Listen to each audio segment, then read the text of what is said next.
এই বুজুর্গ আলেম তৈরি হয় মাদ্রাসা, আর এই মাদ্রাসার উপরে যে সময় সময় যে অপবাদ দেয় যে মাদ্রাসার মধ্যে জঙ্গি তৈরি, মাদ্রাসা হইল জঙ্গি তৈরি হয়।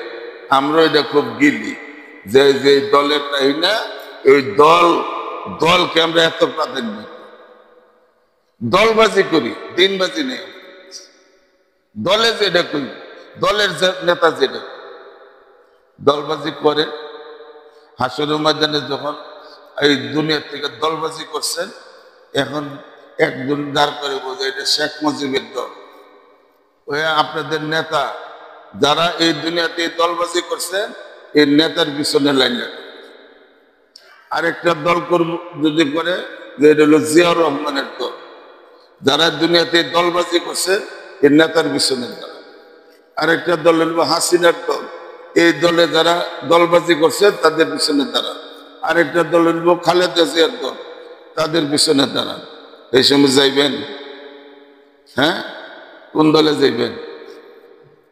হ্যাঁ, কোন দলে যাইবেন? হ্যাঁ, কি? আরে ভাই, নবীর দলে তো আপনার দুনিয়াতে যদি এই দলে থাকতেন তাহলে তো আপনি ওই দলে দেখতে পারবেন। দুনিয়াতে দলবাজি করছে, দল কেন হয়ে গেছে, তো ওইখানে ইচ্ছা করলে আপনি দেখতে পারবেন। হ্যাঁ, আর ওইখানে দল হইব তো দুইটা, এটা হইল আবু বকর সিদ্দিক রাদিয়াল্লাহু তাআলা। উম্মতের মধ্যে সবার উপরে হযরতে আবু বকর সিদ্দিক রাদিয়াল্লাহু তাআলা। আবু বকর সিদ্দিক রাদিয়াল্লাহু দল হবে, আর একটা দল হবে ফেরাউন, হামান, এদের দল, আবু জাহল, আবুল আহাব, উতবার দল। তা আপনি যদি দুনিয়াতে আমরা যদি তাদের অনুসরণ করি, তাদের আনুগত্য করি, তাদের অনুসরণ করি, তাদের জামাত মুক্ত হয়ে থাকি, তাইলে না আমি ওইখানে তাদের দল মুক্ত হই। দুনিয়াতে আমি দলখানা হয়ে গেছি, দলবাজ হয়ে গেছি। হাফিজ হুজুর রহমাতুল্লাহ মানুষ এইখানে এই বাংলাদেশে দাঁড়াইয়া ওনাকে বলতে আমরা ভোট দেই। এরপরে আমরা আবার স্লোগান দিই, হ্যাঁ মুরিদ আছে, ভোট নাই, পীর সাহেব শরম নাই। কই না, মুরিদ আছে, ভোট নাই, পীর সাহেব শরম নাই, এইগুলি আমরা করি। কোন আলেম উলামা দাঁড়াইলে দেই না, ওই ভোট ওই এক জায়গার মধ্যে, দুই জায়গার মধ্যে কেমন দলকানা। আমরা যদি সব এই দায়িত্বটা আমরা সবাই করি, আমরা যদি সবাই করতাম যে আমাদের দায়িত্বটা কোনো সীমিত না, সীমাবদ্ধ না, আমাদের দায়িত্বটা শুধু মাদ্রাসার 4 দেয়ালের ভিতরে সীমাবদ্ধ না। প্রত্যেকটা মাদ্রাসা যদি এই ধরনের সার্বজনীন কোরআন শিক্ষা কর্মসূচি, অথবা আমি নাম দিছি পবিত্র কোরআনের গণশিক্ষা কর্মসূচি, পবিত্র কোরআনের গণশিক্ষা কর্মসূচি, সরকার যদি গণশিক্ষার জন্য প্রত্যেকের অক্ষর জ্ঞান শিক্ষার জন্য আপনার সরকারি বিভিন্ন সময় এরকম পদক্ষেপ নেয় যে স্বাক্ষর জ্ঞান, সাক্ষরতার দিবস তারা পালন করে না। আচ্ছা, এই সাক্ষরতা দিয়ে কি হবে? কোন সারা জীবন কেটে গেছে গা, বুড়া বয়স না আমার অক্ষর জ্ঞান শিখাই, কি লাভ হইব?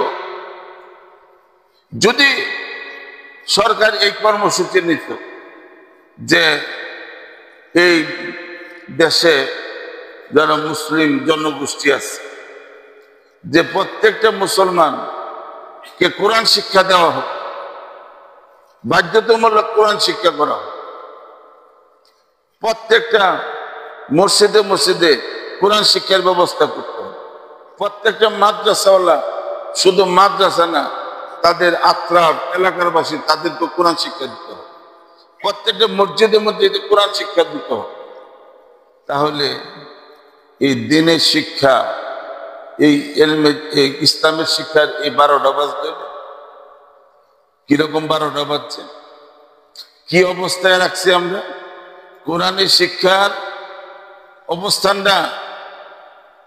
আমরা যদি তুলনা করি সাধারণ শিক্ষার সাথে, ইনসাফের সাথে বলবেন, বিবেক দিয়ে বলবেন যে আমরা আমাদের সন্তানরা বা আমরা আমাদের সন্তানদেরকে কোন শিক্ষা আপনার দিকে, আমাদের মুসলমানদের সন্তানরা কোন শিক্ষা বেশি, তারা কোন শিক্ষার দিকে ঝুঁকছে, কোন শিক্ষায় তারা শিক্ষিত হইতেছে।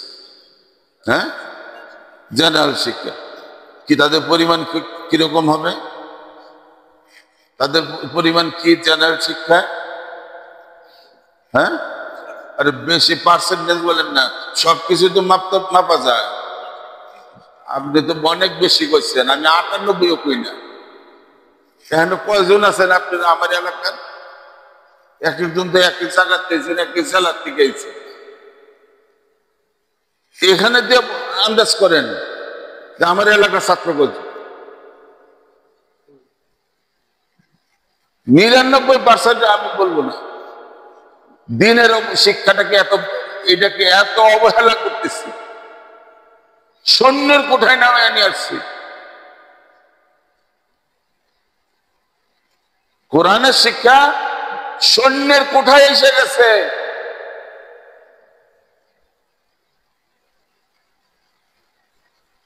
কিন্তু এটার জন্য আমাদের কোনো ফিকির নেই, মাথা ব্যথা নেই, আপনাদেরও নেই, আমাদেরও নেই। আমরা আপনাদের কাছে যাই, আপনারও আসেন। এই জন্য আল্লাহ রাসূল সাল্লাল্লাহু আলাইহি সাল্লাম এই দুই প্রকার লোককে বলছে, দুই গোত্র, দুই শ্রেণী, যে তোমরা কেন তাদেরকে কাছে যাও, কেন তাদেরকে শিখো, আর তাদেরকেও বলছে তোমরা কেন আসো। উভয় প্রকারকে বলছে, যদি তোমরা উভয়ের দায়িত্ব কর্তব্য পালনে অবহেলা করো, তা আমি আল্লাহ রাসূল সাল্লাল্লাহু আলাইহি ওয়াসাল্লাম আল্লাহ কসম করে বলছে, আমি তোমাদের আল্লাহর শাস্তি অবতীর্ণ। জিন্দাবাদ জিন্দাবাদ তালিম সুন্নাহ জিন্দাবাদ। প্রিয় নবী সাল্লাল্লাহু আলাইহি সাল্লাম একদিন ওয়াজ করেন এবং মুসলমানদের কয়েকটি জামাতের প্রশংসা করেন। অতঃপর বলেন, ওইসব লোকের কি অবস্থা যারা নিজেদের প্রতিবেশীদেরকে দ্বীনের কথা বোঝায় না, দ্বীন শিখায় না, উপদেশও দেয় না, সৎ কাজের আদেশ করে না, অসৎ কাজে বাধা দেয় না। আর ওইসব লোকের কি হালাত যারা নিজেদের প্রতিবেশীদের থেকে দ্বীনের কথা শিখে না, বোঝে না, উপদেশ গ্রহণ করে না।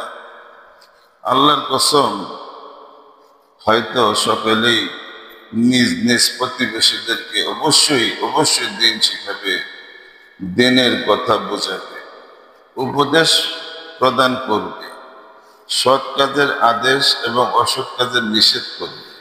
আর প্রত্যেক সম্প্রদায় যেন অবশ্যই নিজ প্রতিবেশীদের থেকে দ্বীন শিক্ষা করে, দ্বীনের কথা বোঝে, উপদেশ মান্য করে, নতুবা আমি অতি অবশ্যই এদের সকলের উপর শাস্তি অবতীর্ণ করব। অতঃপর প্রিয় নবী সাল্লাল্লাহু আলাইহি সাল্লাম মিম্বর থেকে নিচে নেমে গেলেন। এই হাদিস শরীফে প্রতিবেশীদের প্রতি দায়িত্ব কর্তব্যের আলোচনা করা হয়েছে। সেটা হচ্ছে এই যে আলেম সমাজ শরীয়ত নির্ধারিত সীমারেখার ভিতরে থেকে মহল্লাবাসীদেরকে দ্বীনের প্রতি আকৃষ্ট করবে, আর যেসব ব্যক্তির নিকট প্রয়োজনীয় দ্বীনি ইলম নাই, তারা আলেমদের নিকট থেকে দ্বীনি বিষয়সমূহ অর্জন করতে লজ্জা বোধ করবে না, নতুবা ভীষণ ক্ষতির আশঙ্কা আছে। বোঝা গেল, দুনিয়াবি প্রয়োজনের ক্ষেত্রে যেরকম একে অন্যের সহযোগিতা কামনা করে, অনুরূপভাবে দ্বীনি ক্ষেত্রেও সহযোগিতা নেবে।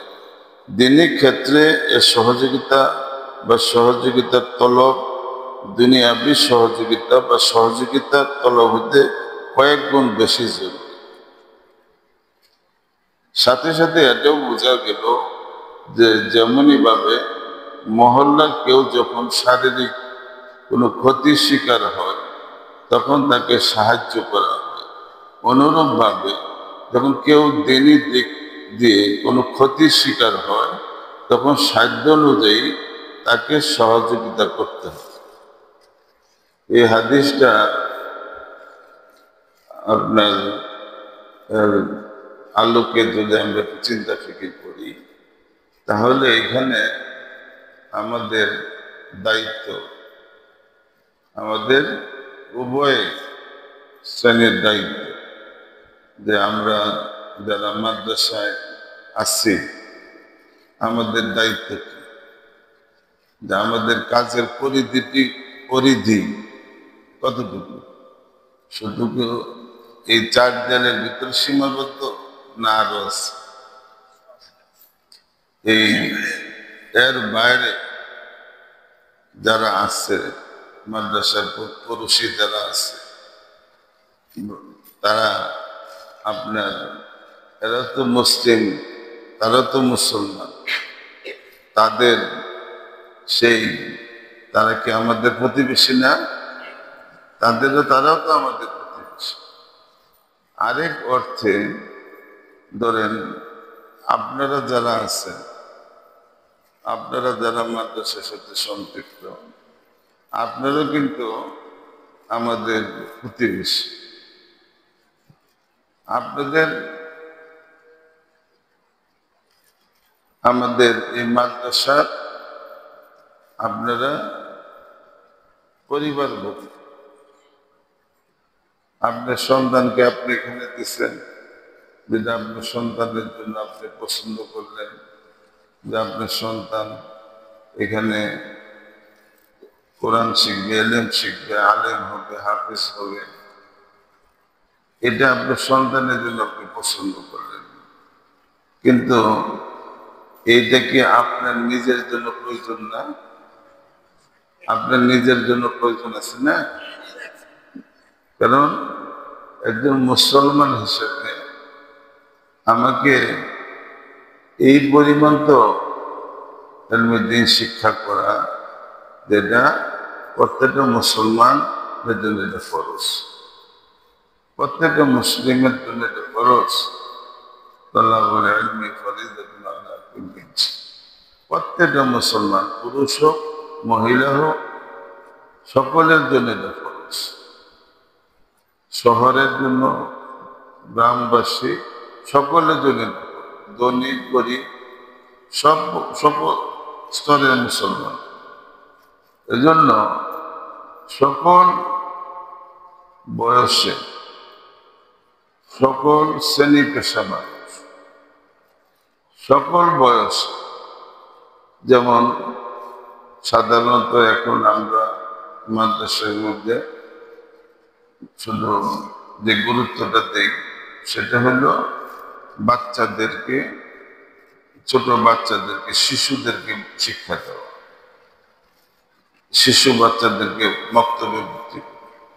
কিন্তু সেই মক্তবে পড়তে আসে কতজন মক্তবে পড়তে আসে। সেখানে যদি আপনার প্রত্যেকটা মুসলমান যদি এই চিন্তা করতো, ভাই মোবাইল নিয়ে মেহরবানি করে, এই যে মুরব্বী মোবাইলটা বন্ধ করে বসেন, এটা হলো ইবলিসের একটা বড় হাতিয়ার, আপনি তো উঠাই নিয়ে যাবো, এটা বন্ধ করেন, সবাই বন্ধ করেন। ফোন পাইলে উঠার দরকার। আপনি দিনের আলোচনাটাকে আপনি কি করলেন? এহানত করলেন, এটাকে অসম্মান করলেন। ওই একটা ফালতু ফোন আসলো, ওইটাকে বেশি গুরুত্ব দেন। আপনি দিনকে প্রাধান্য দেন, দিনের নসিহতকে প্রাধান্য দেন। এটা বহুত বড় কথা। বাজে অভ্যাস পরিত্যাগ করা উচিত।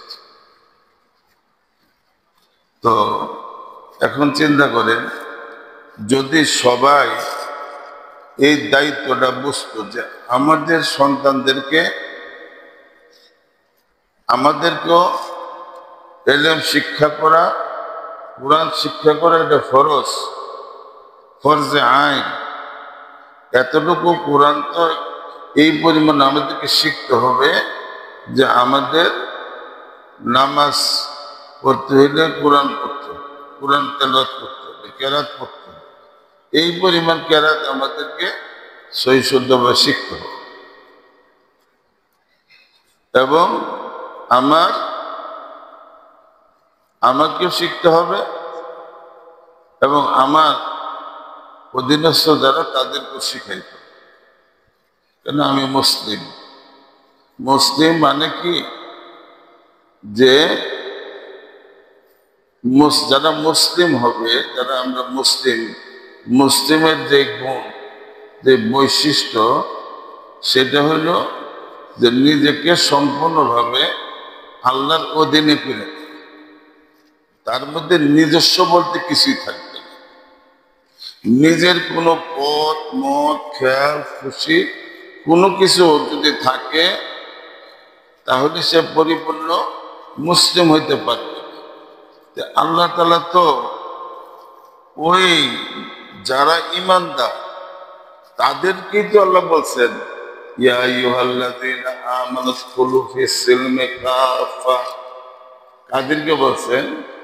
ঈমানদারদেরকে বলছেন না মুসলমানদেরকে বলছেন? মুসলমানদেরকে বলছে, ঈমানদারদেরকে বলছে যে ইসলামের মধ্যে পরিপূর্ণভাবে তুমি ইসলামের মধ্যে ঢুকো, ইসলামের প্রবেশ। বেঈমানদেরকে বলেন না, মুসলমানদেরকে বলছেন, ঈমানদারদেরকে বলছেন। এখন তো আমরা ইসলাম দ্বীনকে আমরা কয়েকটা আমলের মধ্যে সীমাবদ্ধ করে দিয়েছি। নামাজ, রোজা, যার হজ করে আছে, হজ, যাকাত, এই কয়েকটা আমলের মধ্যে ইসলামকে আমরা সীমাবদ্ধ করেছি। এই কয়েকটার মধ্যে কি ইসলামের আপনার যে বিষয়গুলো, এটা হলো ঈমান আর এটা হলো ইসলাম। ঈমানের পরে আমাকে ইসলামের ভিতরে ঢুকতে বলছে। তো ইসলামের যখন আমি কালিমা পড়ব, আমি যখন ঈমান কবুল করব, সাথে সাথে আমাকে ইসলামের ভিতরে ঢুকতে হবে, পরিপূর্ণ ইসলাম মুসলমান হইতে হবে। এর আগে আমাকে ইসলামের যে বিষয়গুলি, ইসলামের যে আপনার যে ইসলামের যে পরিধিটা, ইসলামের যে বিধানগুলি, এগুলো আমাদেরকে জানতে হবে। ইসলামের বিধান যদি আমি না জানি তাহলে কি আমি ইসলামের উপরে চলতে পারবো? ইসলামের বিধান তো যেমন ঈমানের বিষয়, ঈমান আকিদার বিষয়, তারপরে ইবাদত, মুআমালাত, মুআশারাত, আর 5 নম্বর হলো আখলাক। এই 5টা শরীয়তের বিধিবিধান কয়টা ভাগে বিভক্ত? 5টা শাখায় বিভক্ত। ঈমান, আকিদা, ইবাদত, মুআমালাত, মুআশারাত। ঈমান, আকিদা, ইবাদত একটা অংশ, বাকি কয়টা হলো আপনার মুআমালাত, মুআশারাত, আখলাক, যেটা এটার সম্পর্কটা অন্যের সাথে। আমার শেখ মুফতি মহিউদ্দিন সুন্নাহ রাহমাতুল্লাহ আলাইহি সূরাতুল আসরের তরজমার মধ্যে ব্যাখ্যায় বলছেন, একটা হলো সালাহ আর হলো ইসলাম। সালাহ হলো নিজের সাথে, নিজে আত্মশুদ্ধি করা, আর এটা হলো ইসলাম, এটা হলো অন্যের সাথে। ইবাদত এটা নিজের, আর বাকি যে শরীয়তের বিধানগুলো এটা অন্যের সাথে। যেমন ইসলামের যে সমস্ত ফরজগুলি আছে, ফারায়েজগুলি আছে, ফারায়েজুল ইসলাম, এগুলি একটা মুসলমানের জানতে হবে। ফরজ, ওয়াজিব, এগুলি জানতে হবে। তারপরে ইসলামের মধ্যে যা কিছু হারাম আছে, যেগুলি হারাম করছে আল্লাহ, এগুলো জানতে হবে। তারপরে মুআমালাত, মুআশারাত, লেনদেন, হালাল কামাই, এটাও জানতে হবে। যদি আমার উপার্জন যদি হালাল না হয় তাহলে তো আমার সব নষ্ট হয়ে যায়, বরবাদ হয়ে যায়। নবী সাল্লাল্লাহু আলাইহি সাল্লামের কাছে নবী সাল্লাল্লাহু আলাইহি সাল্লাম সাহাবায়ে কেরামকে উদ্দেশ্য করে বলতেছেন যে তোমাদের মধ্যে তোমরা কি জানো নিঃস্ব কারা? হত দরিদ্র, যারা একেবারে নিঃস্ব, একেবারে যার কিছুই নাই।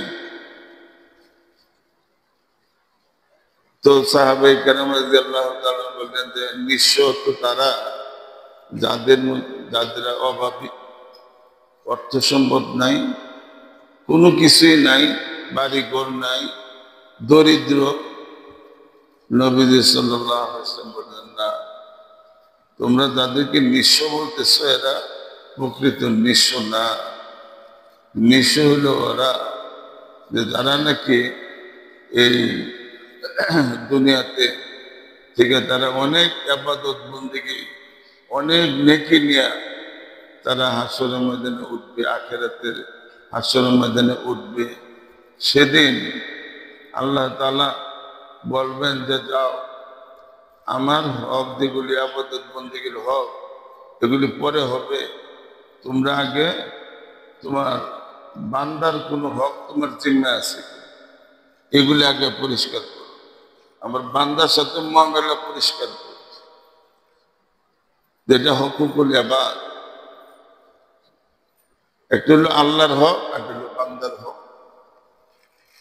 তো তখন সে যাবে, তার যার হক তার জিম্মায় ছিল, কোন পাওনাদার ছিল, কারো কাছে সে ঋণী ছিল, কাউকে সে ধোঁকা দিছিল, কাউকে সে কষ্ট দিছিল, প্রতারণা করছিল, এরকম এক একজনের কাছে যাবে। তখন সে তার কাছে মাপ চাই, বলবে যে মাপ চাইবে, বলবে যে না, আমি আজকে তোমাকে এইভাবে মাপ করতে পারবো না, তুমি যদি আমার থেকে মাপ দিতে হয় তাহলে তোমার নেকি দিতে হবে, তোমার নেকি আমাকে দিতে হবে। তখন ধরেন তাকে নামাজের নেকির সরকার দিয়ে তার থেকে মাপ দিবে। আরেকজনের কাছে যাবে, সে ওই রকম নেকি চাইবে, তাকে রোজার নেকি দিবে। আরেকজনের কাছে চাইব, হজের নেকি দিয়ে দিব। আরেকজনের কাছে চাইব, জাকাতের নেকি দিয়ে দিব। আরেকজনের কাছে দান খয়রাতের নেকি দিয়ে দিব। তারপরেও তার পাওনাদার, হকদার পাওনাদার শেষ হবে। তখন আল্লাহ তাআলা বলবে, আল্লাহ এত সব নেকি শেষ হয়ে গেছে, আরো তো পাওনাদার হয়ে গেছে। আল্লাহ বলবো যে ওই যে যারা পাওনাদার আছে তাদের গুনাহগুলি তাকে তার থেকে নিয়ে নিত, তার সারা জীবনের যাওয়ার নেকি সব তো শেষ হবে। তারপরে অন্যের গুনাহ নিয়ে তখন তার এই আমল নামার মধ্যে অন্যের গুনাহ তার মাথার মধ্যে আসবে, তার আমল জিম্মায় চলে আসবে। তাহলে সে সবচেয়ে বড় নিঃস্ব না? ওই সময় তো আর কেউ তার পাশে দাঁড়াবে, একটা নেকি কাউকে সে ধার দিবে? কেউ দিবে না। আপনার মা বাবা আপনাকে অস্বীকার করবে, আপনার স্ত্রী আপনাকে অস্বীকার করবে, আপনার সন্তান আপনাকে অস্বীকার করবে, কেউ আপনাকে একটা নেকি দিয়ে সেদিন সাহায্য করবে। কিন্তু আমাদের অবস্থা দেখি, আজকে আমরা যাদের জন্য আমাদের জীবনে সবকিছু বিসর্জন দিতেছি। কেন দিতেছি? আমার মা বাবা এই চিন্তাই করছে যে আমার মা বাবা আমাকে আপনাকে দিন শিক্ষা দেয়। ইল্লা মাশাআল্লাহ উলামায়ে কেরামের দিন, আমরা যারা সাধারণ তারা কিন্তু এই বিষয়টা এইরকম ভাবে তারা চিন্তা করে নাই। এই বুঝ তাদের মধ্যে ছিল না, এই চেতনা তাদের মধ্যে ছিল না, ইমানের এই স্পিরিট তাদের মধ্যে ছিল না। ইমানের যে দাবি, এটা যে যে আল্লাহর হুকুমের সামনে নিজেকে পরিপূর্ণভাবে কমপ্লিট আত্মসমর্পণ করো, যে আল্লাহর হুকুম শুধু এই যে আল্লাহ পাকের হুকুম যেরকম নামাজ রোজা ইবাদত বন্দেগী যেরকম আল্লাহর হুকুম ঠিক এরকম এটা আল্লাহরই হুকুম। ইয়া আইয়ুহাল্লাযীনা আমানু কু আনফুসাকুম ওয়া আহলিকুম, হে ঈমানদারগণ তোমরা নিজেও জাহান্নাম থেকে বাঁচো, তোমাদের আহাল আওলাদ স্ত্রী পুত্র তাদেরকেও জাহান্নামের আগুন থেকে বাঁচো। তো এই জাহান্নাম থেকে বাঁচার রাস্তা কি? কিভাবে জাহান্নাম থেকে বাঁচবে? এই হযরতে আলী রাদিয়াল্লাহু তাআলা আনহু এই আয়াতে কারিমার তাফসীরে হযরত থানভী রাহমাতুল্লাহ আলাইহি হায়াতুল মুসলিমিন কিতাবের মধ্যে এই ব্যাখ্যা তাফসীর করেছে যে নিজের সন্তানকে নিজের পরিবার পরিজনকে ইলমে দ্বীন শিক্ষা দাও, কোরআন শিক্ষা দাও। যদি নিজের সন্তানদেরকে কোরআন শিক্ষা না দাও তাহলে তার পরিণাম ফল হবে জাহান্নাম। তার পরিণাম ফল কি হবে? জাহান্নাম। আজকে যারা আপনারা আপনাদের সন্তানের জন্য যে আপনারা আল্লাহ পাকের তৌফিকে আপনাদের যে দ্বীনের বুঝ আসছে, আলহামদুলিল্লাহ বলেন, যে আপনার কলিজার টুকরা সন্তানকে আপনি মাদ্রাসায় পড়তে দিচ্ছেন, আপনি আপনার সন্তানকে যে দিচ্ছেন এটা কি আল্লাহ পাকের তৌফিকে আপনি দিচ্ছেন না? আপনি হ্যাঁ, যদি আপনার একাধিক সন্তান থাকে, একটাকে দিলেন বাকি কয়টাকে বঞ্চিত করলেন, তাহলে তারপরেও কি করলেন না? আপনি পুরাপুরি সন্তানদের তাদের হক আদায় হইল না, বেইনসাফি করলেন।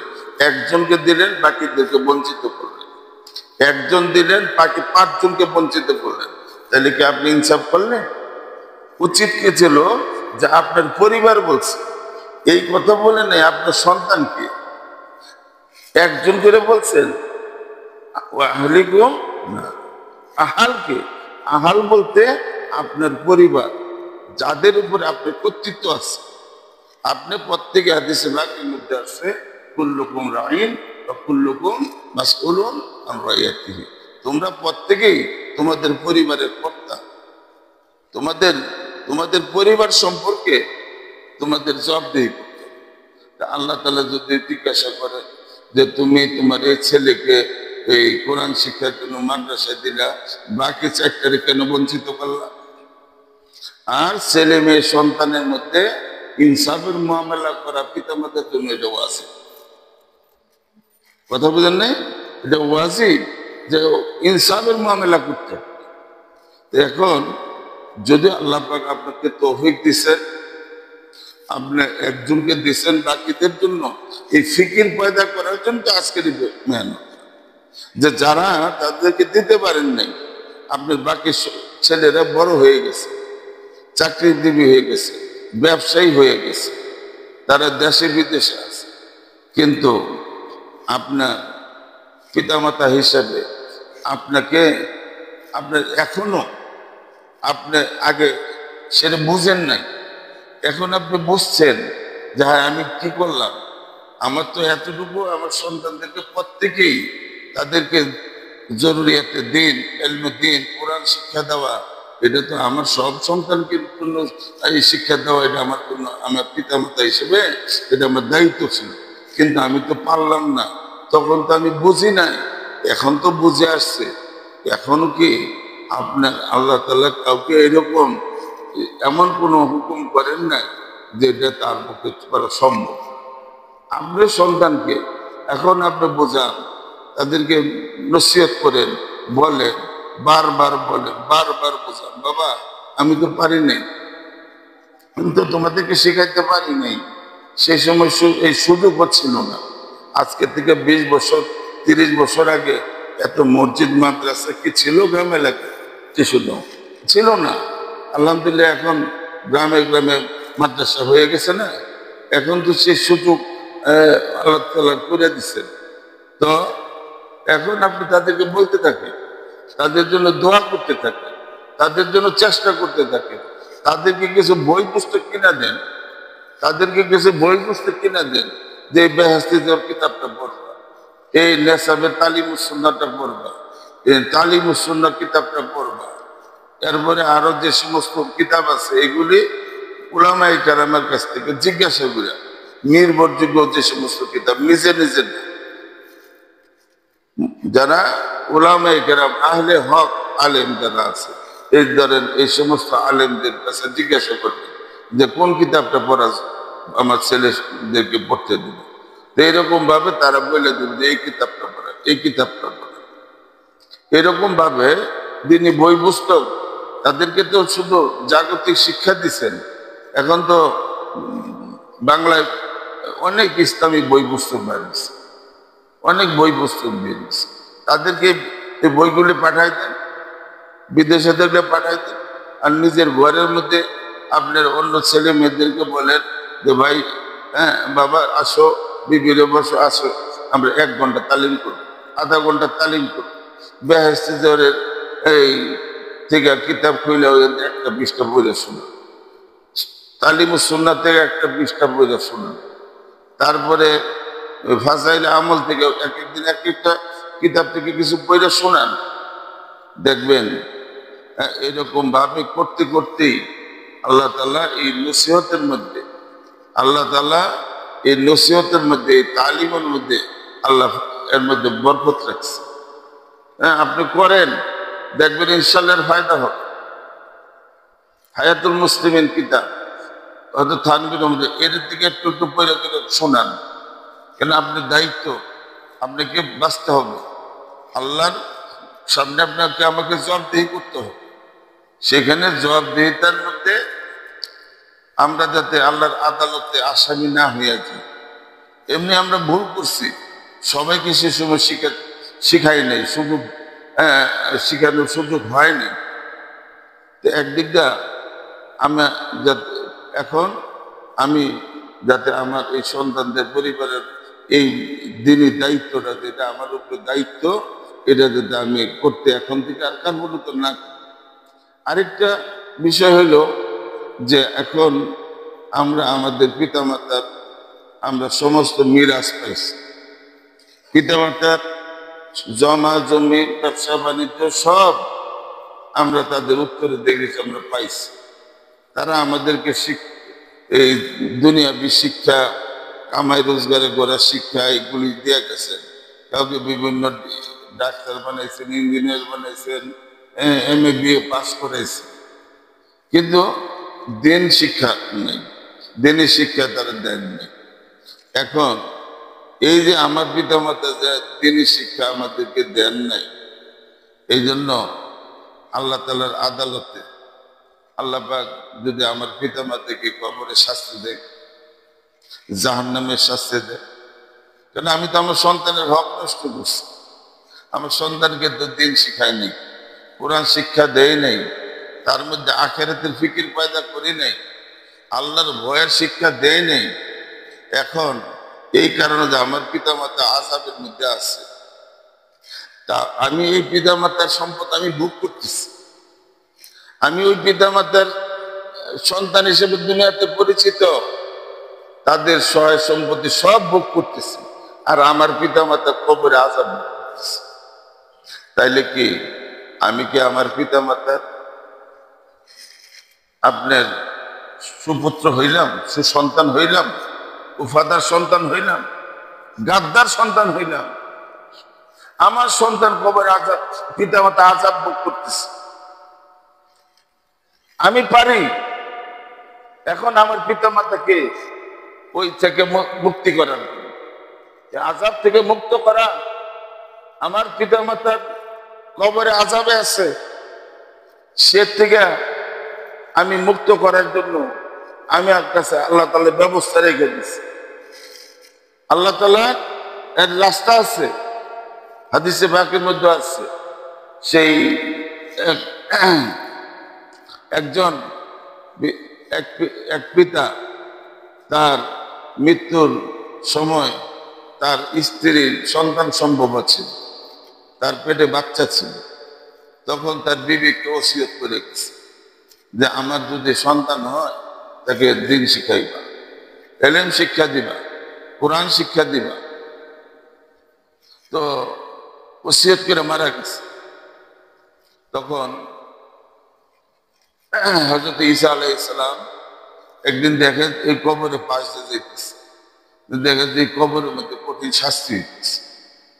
আবার কিছুদিন পরে আপনার ওই দিক দিয়ে আসতেছে যে তার কবরের মধ্যে আযাব, এই আগের মতো আযাব নেই, আল্লাহ পাক কবরের মধ্যে জান্নাতের ব্যবস্থা করে দিচ্ছে। মুসলমান মানুষের কবরটা হবে জাহান্নামের একটা টুকরা, এটা জান্নাতের একটা কি অংশ। তো যখন ঈসা আলাইহিস সালাম দেখে আল্লাহর কাছে বলি, আল্লাহ কিছুদিন আগে আযাব হইতেছিল, এখন এই কবরের মধ্যে শান্তির ফয়সালা হইল।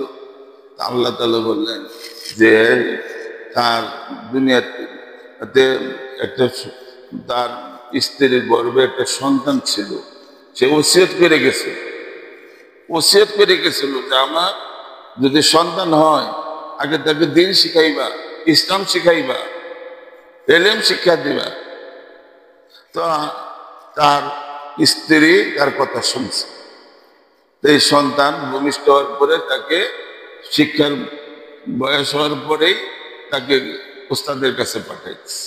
যখন উস্তাদের কাছে গেছে, প্রথম সবক নিছে বিসমিল্লাহির রহমানির রহিম। এই সবক নেওয়ার সাথে সাথে আল্লাহ তাআলার রহমতের মধ্যে জোশ এসে গেছে।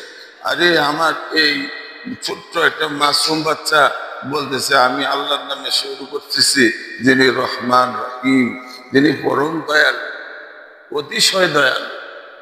এই বাচ্চা বলতেছে আর তার পিতা কবরে আযাব ভোগ করতেছে।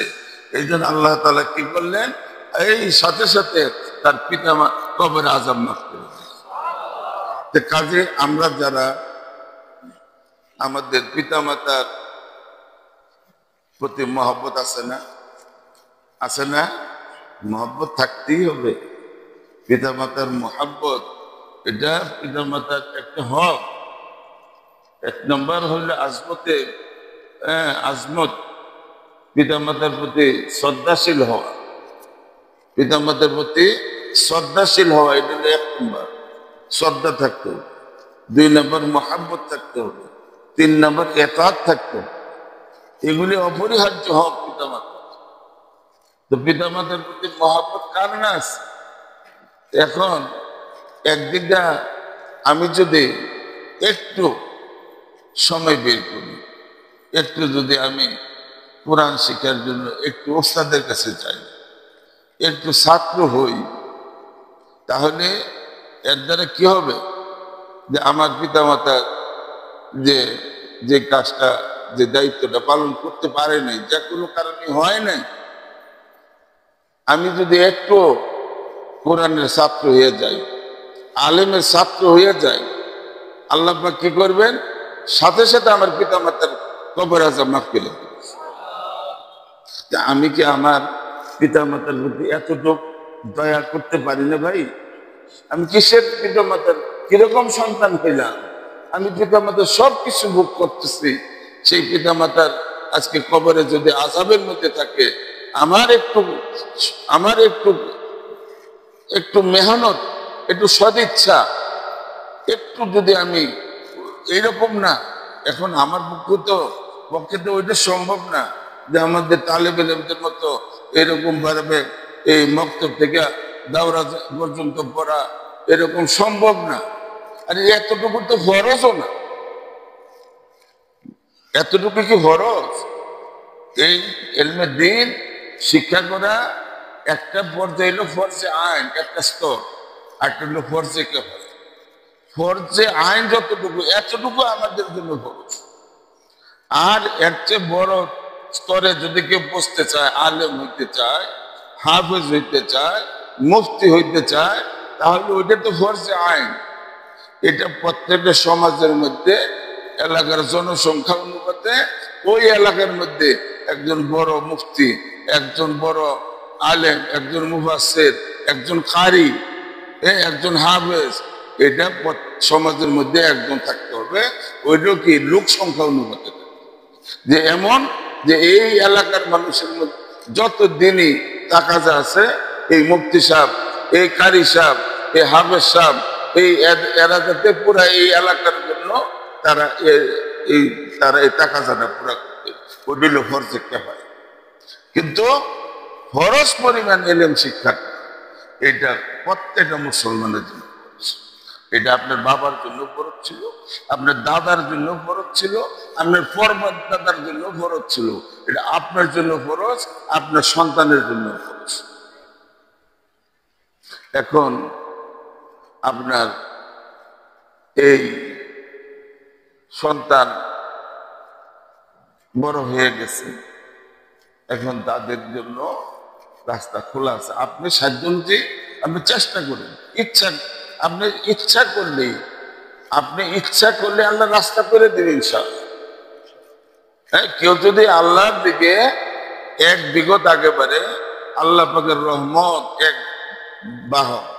এক হাত আগে বাড়ে, আল্লাহর রহমত নিয়ে আসে। আবার কেউ যদি আল্লাহর দিকে হাইটা যায়, আল্লাহর রহমত তার দিকে দৌড়ায় আসে। আপনার আমার কাজ হলো ইচ্ছা করা, নিয়ত করা এবং হিম্মত করে কাজটা শুরু করেন। হিম্মতের মধ্য দেখুন। এখন তো আলহামদুলিল্লাহ কোরআনে পাক এত সুন্দর ভাবে আমাদের মধ্যে যেরকম ভাবে পাওয়া যাইতেছে, কত সুন্দর মালা, কত উন্নত মানের ছাপা। এমন কোন মসজিদ নাই যেখানে কোরআন শরীফ, ঠিক না? এমন কোন এলাকা নাই যেখানে মাদ্রাসা নেই, আছে না? নাই। এমন মসজিদ নাই যে মসজিদের ইমাম নাই, এবং যে মসজিদে ইমাম আছে ওই মসজিদের আলেম আছে। ওই মসজিদের ইমাম কি আলেম না? সেই আলেমের কাছে আপনার গিয়া যদি আপনি একটু একটু করে পড়েন, একটু একটু করে পড়েন, ইমাম সাহেব আপনাকে ফিরাই দিবে? কোন ইমাম সাহেব ফিরাই দিবে? হ্যাঁ, সবাই আপনাকে স্বাচ্ছন্দ্যে খুশি মনে এবং আপনাকে আরো আপনার আগ্রহটাকে আরো ওনারা কি করবে, আরো বেগবান করবে যে হ্যাঁ আপনি এসে প্রত্যেকদিন আপনাকে আমি আধা ঘন্টা সময় দিব না? এই মসজিদের ইমাম সাহেব না দিলে আরেক মসজিদের ইমাম সাহেব দিব না? অবশ্যই দিব। এত সহজ ভাবে পাইতেছে।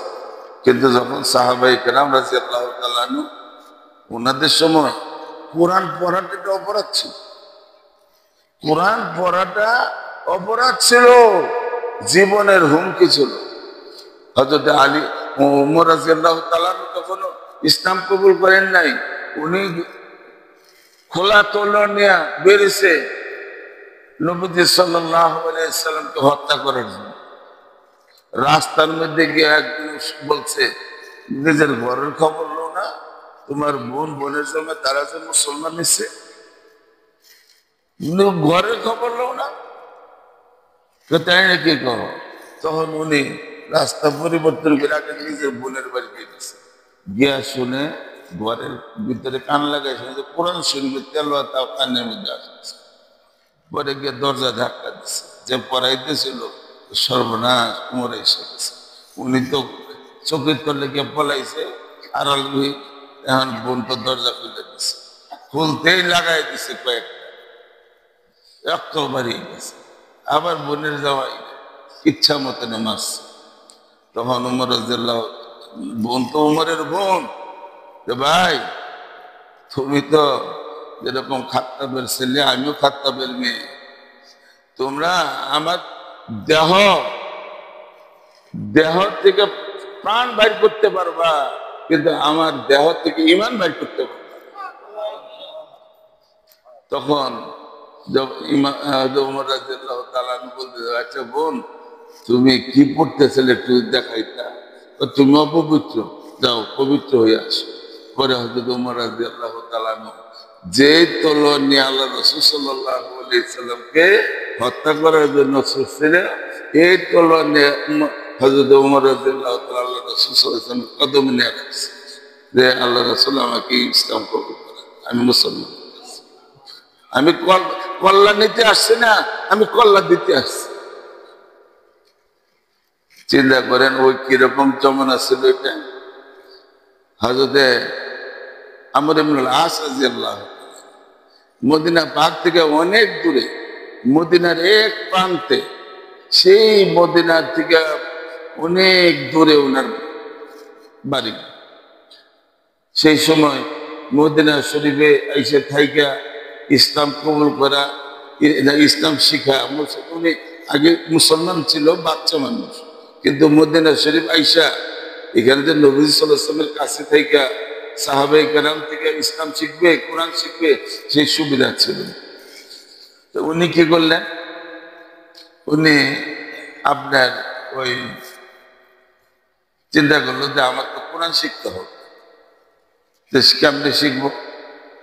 তো যে ওই সময়ে মদিনা শরীফ থেকে শাম, যেখানে বর্তমানে এই আপনার সেটা পুরাটাই শাম ছিল, আপনার সিরিয়া, তারপরে মিশর, এগুলি না শাম ছিল না, মুলকে শাম। ওইখানে তারা ব্যবসার জন্য মদিনা শরীফ থেকে ব্যবসায়ী কাফেররা শামে ব্যবসার জন্য। তখন ওই সাহাবী বলল যে এই যে এদিক দিয়ে তো যে শামে যায়, মদিনার কাফেররা তো ওই দিক দিয়ে আসে, এই এলাকা দিয়ে ওই শামে যায়। তো ওনাদের কাছ থেকে এই কোরআন শেখার জন্য উনি কি করলেন, যে প্রত্যেকদিন সকালবেলা গিয়া ওই রাস্তার মধ্যে দাঁড়ায় থাকে। যখন দেখে যে কোনো কাফেলা আসতেছে, ব্যবসায়িক কাফেলা, ওই সময় তো একসাথে অনেকজন একত্র হইয়া, কারণ রাস্তাঘাট নিরাপদ ছিল না, একসাথে দল বাইন্দা তারা আসতো, গিয়া দৌড়ায় যেত যে ভাই আপনারা কি মদিনা শরীফতে আসছেন?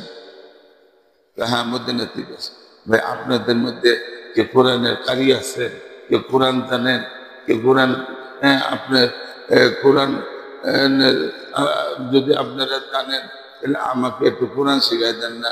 আপনাদের এই যে সামানা আছে, বোঝা আছে, এটা আমার মাথায় দেন, আমি আপনাদের সাথে সাথে যাবো, বোঝা আপনাদের বোঝা টানবো, আর আমাকে একটু কোরআন শিখাই। এইভাবে এই সাহাবী এই অল্প অল্প করে ওই মদিনার কাফেলা ও ওনাদের থেকে এরকম ভাবে কোরআন শুনছে। আমাদের এই সময় কি কষ্ট আছে? ওই জমানার কোরআন শিক্ষা করা কত কঠিন ছিল না? তো কাজেই এখন আপনার এটা আমাদের মাদ্রাসার কোনো নাম কামের জন্য না, এইটা যদি আমরা এই 2 শ্রেণীর না করি, আমরা যদি 2 শ্রেণীর না করি, আমরা আপনাদের খবর না নেই, আপনারা যদি আমাদের কাছে না আসেন, আমাদেরও রেহাই নেই। আমাদেরও রেহাই নাই, শুধু আখেরাতে না, নবীজি সাল্লাল্লাহু আলাইহি সাল্লাম কসম করে বলছেন, আমি অবশ্যই তোমাদের আল্লাহর আযাব নাযিল করব। আল্লাহর আযাব, শাস্তি থেকে বাঁচতে হইলে আমাদের এটা ছাড়া কোনো উপায় আছে?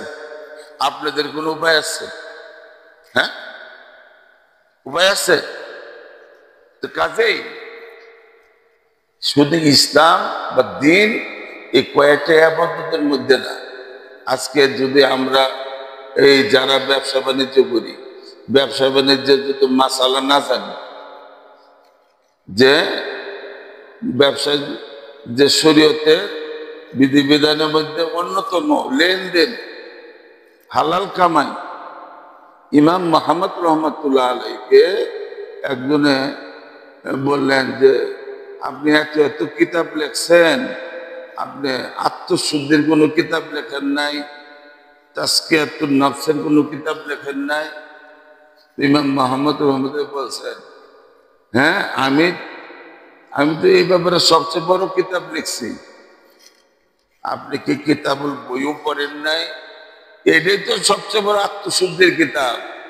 যদি আমাদের লেনদেন, আমাদের আচার আচরণ, আমাদের বান্দার হক, অন্যান্য মাখলুকের হক, এগুলো যদি আমরা আদায় না করি, যার হক যার যে হক সে হক যদি না দেয় তাহলে কি শুধু আল্লাহর হক আদায় কইরা নাজাত পাওয়া যাব? হাদিসে বাগের মধ্যে আসছে যে একটা দুশ্চরিত্র ব্যবসা মহিলা, খারাপ মহিলা, দেহ ব্যবসা করত।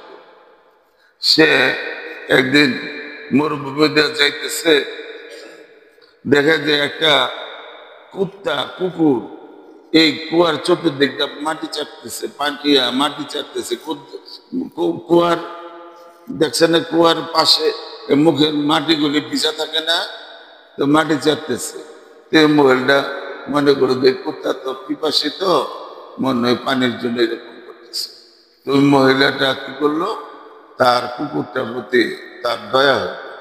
সে তার পায়ে ছিল চামড়ার মোজা, গায়ে ছিল ওড়নাটা ছিঁড়ছে, যার রশি বানিয়েছে, পায়ের থেকে মোজা খুইলা ওই মোজা দিয়া ওই কুয়ার মধ্যে মোজা ফালাইয়া পরে পানি উঠাইয়া আপনার এই মহিলাটা কুত্তাটারে খাওয়াইছে।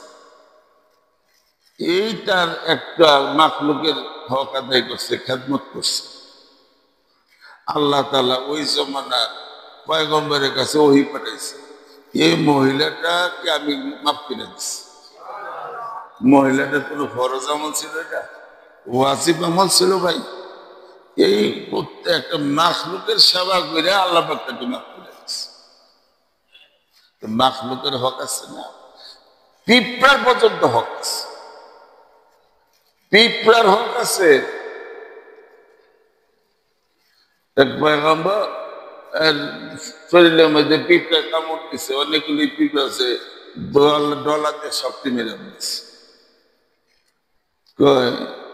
পিঁপড়া কামড় দিল একটা, তুমি যে শক্তি মারলাম, কামড় দিছে একটা, তুমি যে মারছে শক্তি। আমাদের আকাবের বুজুর্গরা মাখলুকের হক আদায় করতে। এক বুজুর্গ ওই আপনার দোকান থেকে চিনি আনছে, চিনি কিনে আনছে, আইনা দেহে যে ওই চিনির মধ্যে আপনি কতগুলি পোকা, পিঁপড়া দৌড়াদৌড়ি করতেছে। এই বুজুর্গ কি করলো, চিনির পোটলা খুইলে আবার গাড়ির মধ্যে তো পিঁপড়া এসে গেছে। এই পিঁপড়া তো অন্য পিঁপড়াদের থেকে সে দল ছোট হয়ে গেছে, তার আপন জন সাথী সঙ্গী এগুলি থেকে সে আলাদা হয়ে গেছে।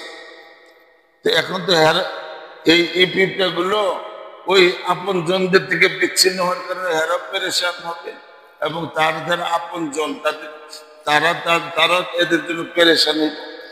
এই বুজুর্গ কি করলো, এই পিঁপড়া এই চিনি নিয়ে আবার এই দোকানে গেছে, গিয়া বলে যে ভাই দোকানে এই চিনির থেকে কিছু পিঁপড়া আসছিল, এই পিঁপড়া গুলি রাইখে আপনি আমাকে চিনি দেন। এই ছিল আমাদের আকাবের বুজুর্গদের আখলাক। আর এই বুজুর্গ আলেম তৈরি হয় মাদ্রাসা, আর এই মাদ্রাসার উপরে যে সময় সময় যে অপবাদ দেয় যে মাদ্রাসার মধ্যে জঙ্গি তৈরি, মাদ্রাসা হইলো জঙ্গি তৈরি হয়। আমরা এটা খুব গিলি যে যে দলের তাই না, ওই দলকে আমরা এত প্রাধান্য, দলবাজি করি, দিনবাজি নেই।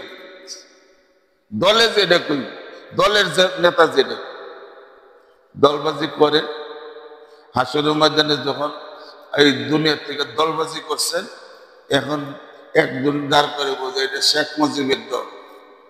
ওই আপনাদের নেতা যারা এই দুনিয়াতে দলবাজি করছেন, এই নেতার পিছনে লাইন রাখে। আরেকটা দল করব যদি করে যে এটা হলো জিয়াউর রহমানের দল, যারা দুনিয়াতে দলবাজি করছে এই নেতার পিছনে দাঁড়ায়। আরেকটা দল হলো হাসিনার দল, এই দলে যারা দলবাজি করছে তাদের পিছনে দাঁড়ান। আরেকটা দল হলো খালেদা জিয়ার দল, তাদের পিছনে দাঁড়ান। এই সময় যাইবেন? হ্যাঁ, কোন দলে যাইবেন? হ্যাঁ, কোন দলে যাইবেন? হ্যাঁ,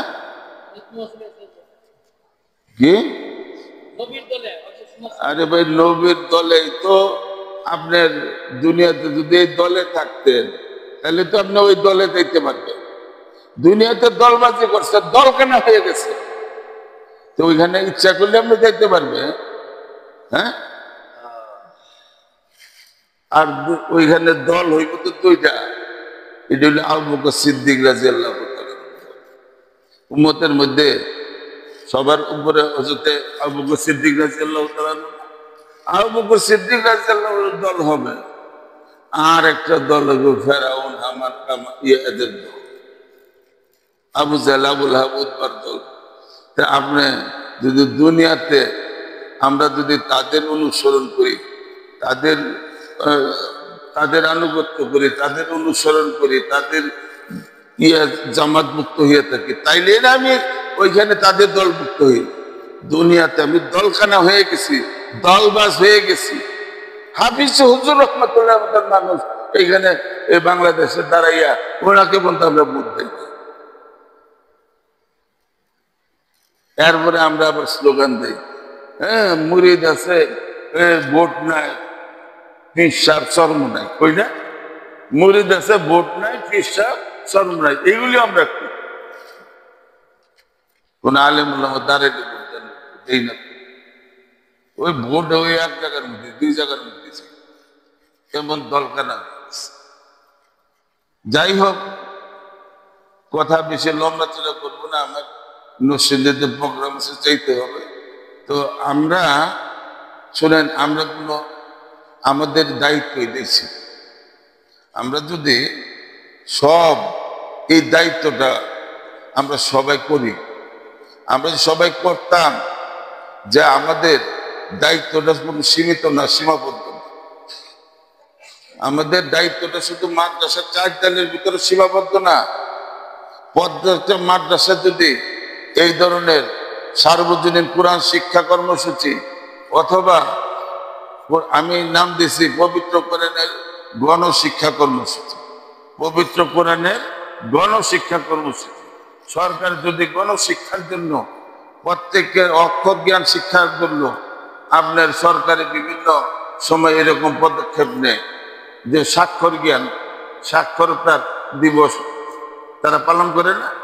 আচ্ছা, এই সাক্ষরতা দিয়ে কি হবে? কোন সারা জীবন কেটে গেছে গা, বুড়া বয়স না আমার অক্ষর জ্ঞান শিখাই, কি লাভ হইব?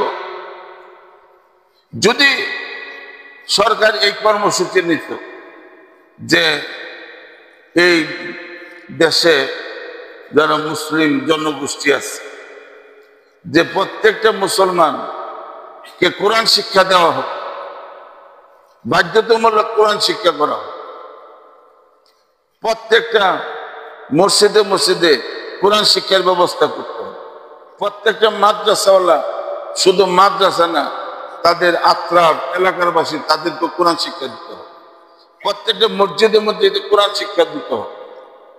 তাহলে এই দিনের শিক্ষা, এই ইসলামের শিক্ষার এই 12টা বাজবে। কিরকম 12টা বাজছে, কি অবস্থায় রাখছি আমরা? কোরআনের শিক্ষার অবস্থানটা আমরা যদি তুলনা করি সাধারণ শিক্ষার সাথে, ইনসাফের সাথে বলবেন, বিবেক দিয়ে বলবেন, যে আমরা আমাদের সন্তানরা বা আমরা আমাদের সন্তানদেরকে কোন শিক্ষা আপনার দিকে, আমাদের মুসলমানদের সন্তানরা কোন শিক্ষা বেশি, তারা কোন শিক্ষার দিকে ঝুঁকছে, কোন শিক্ষায় তারা শিক্ষিত হইতেছে? হ্যাঁ, জেনারেল শিক্ষা কি, তাদের পরিমাণ কিরকম হবে? তাদের পরিমাণ কি জেনারেল শিক্ষা? হ্যাঁ, আরে বেশি পার্সেন্টেজ বলেন না, সবকিছু তো মাপা যায়। আপনি তো অনেক বেশি করছেন, আমি 98ও কই না। এখানে কয়জন আছেন আপনারা আমার এলাকার? এক একজন তো এক এক জায়গার থেকে, এক এক জেলার থেকে আইছে। এখানে দিয়ে আন্দাজ করেন যে আমার এলাকার ছাত্র কয়জন? 99% আমি বলবো না। দিনের শিক্ষাটাকে এটাকে এত অবহেলা করতেছি, সৈন্যের কোঠায় নামায় নিয়ে আসছি। কোরআনের শিক্ষা সৈন্যের কোঠায় এসে গেছে।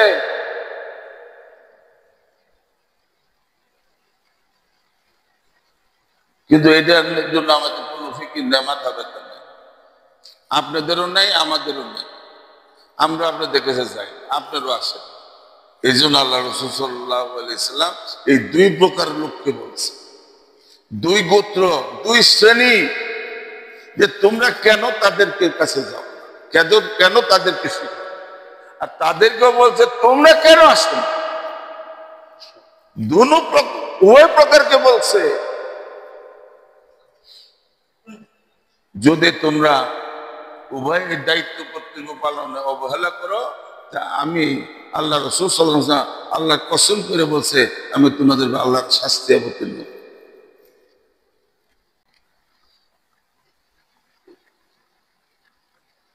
অনেক আমাদের মহিলা মা বোনেরা আছে আজকে এই জাতির, আমরা তো শিক্ষাই জাতির মেরুদণ্ড, শিক্ষাই জাতির মেরুদণ্ড। কোন শিক্ষা? যে জাতির জন্য যে শিক্ষা, মুসলমানদের জন্য ইসলামী শিক্ষা, মুসলমানদের জন্য কি ইসলামী শিক্ষা, এটা ফরজ।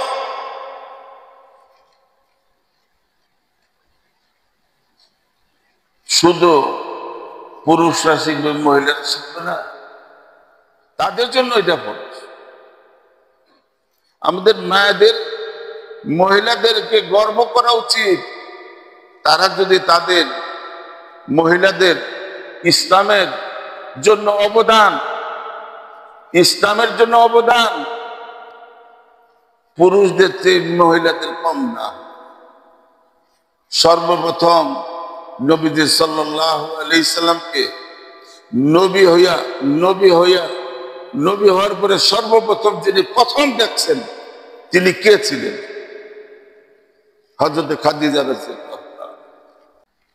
সর্বপ্রথম ইসলামের জন্য নিজের সমস্ত কিছু উৎসর্গ করছেন হযরত খাদিজা রাদিয়াল্লাহু তাআলা আনহা। আরবের মধ্যে ধনী ব্যবসায়ীদের মধ্যে উনি অন্যতম ধনী ছিলেন। উনি নবীজি সাল্লাল্লাহু আলাইহি সাল্লামের কাছে বিবাহ বৈশা, তারপরে ওনার সমস্ত সম্পদ ইসলাম মুসলমানদের জন্য উনি সব অক্ষ করে দিয়েছেন। কে করছেন? মহিলা না? মহিলা করেন নাই? উম্মতের মধ্যে সর্বপ্রথম কোরআনের হাফেজ ছিল হযরত আয়েশা সিদ্দিকা রাদিয়াল্লাহু তাআলা। ইসলামের জন্য সর্বপ্রথম শাহাদাত বরণ করছেন হযরত সুমাইয়া রাদিয়াল্লাহু তাআলা। মুসলমানদের অবদান, মহিলাদের অবদান কোন দিক দিয়ে আপনার ছিল? যেদিন নবীজি সাল্লাল্লাহু আলাইহি সাল্লাম হিজরত করছেন, হিজরতের দিন সিদ্দিক আকবর সিদ্দিক রাদিয়াল্লাহু তাআলা আনহার ঘরে যখন গেলেন, আবু বকর হিজরতের হুকুম এসে গেছে। নবীজি সাল্লাল্লাহু আলাইহি সাল্লাম আগে থেকে বলছে, উনি তো আগে থেকেই প্রস্তুত যে কখন জানি আল্লাহ রাসূল সাল্লাল্লাহু আলাইহি সাল্লাম আসবে, হিজরতের জন্য চলে আসে। উনি আগের থেকেই এই ব্যাপারে সতর্ক করে দিয়েছে। বাস ঘরে গেছেন, হিজরত করবেন, তখন হযরত নবী করিম সাল্লাল্লাহু আলাইহি সাল্লাম আবু বকর সিদ্দিক রাদিয়াল্লাহু তাআলা সফর সাথী।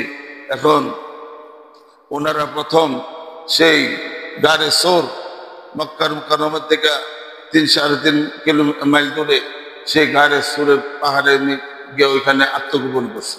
এখন ওইখানে খাবার কি বসে, তখন হযরত আবু বকর সিদ্দিক রাদিয়াল্লাহু তাআলা আনহার মেয়ে হযরত আসমা রাদিয়াল্লাহু তাআলা আনহা, হযরত আয়েশা সিদ্দিকা রাদিয়াল্লাহু তাআলা আনহা ছোট, আসমা রাদিয়াল্লাহু তাআলা আনহাকে দায়িত্ব দিচ্ছে যে তুমি ওই গারে সুরে ওইখানে খাবার নিয়ে যাবে। আসমা রাদিয়াল্লাহু তাআলা আনহা খাবার নিয়ে যাইতেছে, রাস্তার মধ্যে আবু জাহেলের সাথে সাক্ষাৎ। এই আসমা, তোর আব্বা কই? আমার আব্বা কই আছে আমি জানি, আমি তোমাকে বলবো না। কারে বলতেছে? আবু জাহেলকে বলতেছে। না, তোকে বলতেই হবে। না, আমি বলবো না। তারপরে আবু জাহেল হযরত আসমা রাদিয়াল্লাহু তাআলা আনহাকে এমন জোরে কিল ঘুষি মারা শুরু করলো, হযরতে আসমা রাদিয়াল্লাহু তাআলা আনহু পাথরের মধ্যে লাগা ওনার চেহারাতে রক্ত বের হচ্ছে। পরে বলল, হে আবু জেহেল, তো আমি তোকে জীবন দিতে পারি, তুই আমার জীবন নিতে পারস, কিন্তু তোর হাতে আমি আল্লাহ রাসূল সাল্লাল্লাহু আলাইহি ওয়াসাল্লাম উঠাই দিতে পারি না। তুই আমাকে মারতে পারস, কাটতে পারস, কিন্তু আল্লাহ রাসূল সাল্লাল্লাহু আলাইহি ওয়াসাল্লাম কোথায় আছে এইটা আমি তোকে বলতে পারবো না, এটা আমি তোর কাছে বলবো না। তুই আমাকে মারতে পারস, কাটতে পারস, যাই কিছু অবদান রাখা। হ্যাঁ, আমাদের মায়েরা তো তারা মনে করে যে আমরা বুঝলি এই বাড়ির চাকরানি হিসেবে আইছি, আমরা শুধু বাড়ির দাত্রীগিরি করার জন্য আসছি,